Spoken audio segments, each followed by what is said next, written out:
Mayday, Mayday, Mayday. We have an emergency this Mayday. A political emergency, that's for sure. An economic emergency coming fast down the pipe.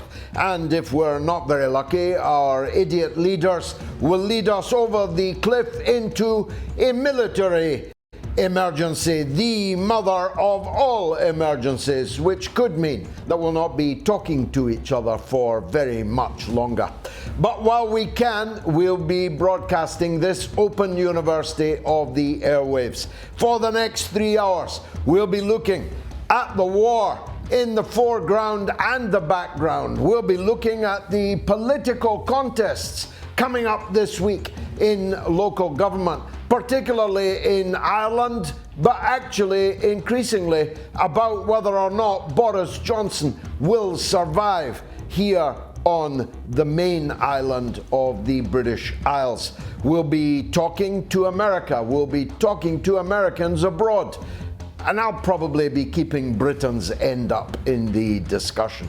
So fasten your seatbelts, because this is rock and roll television with an audience in the past 7 days of 1.7 million people.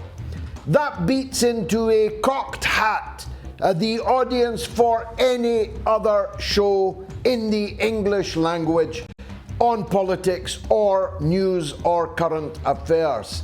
It knocks Piers Morgan into a cocked hat, and he's backed by Rupert Murdoch. We're backed only by you, and I'll tell you more about how we need your backing and how you can give it more easily than ever. So maybe this is your first time here. If it is, a very happy May Day holiday to you. If you're a regular, you know that I'm sounding the emergency button, because we as a society are in very, very big trouble, even when it comes to eating, never mind heating.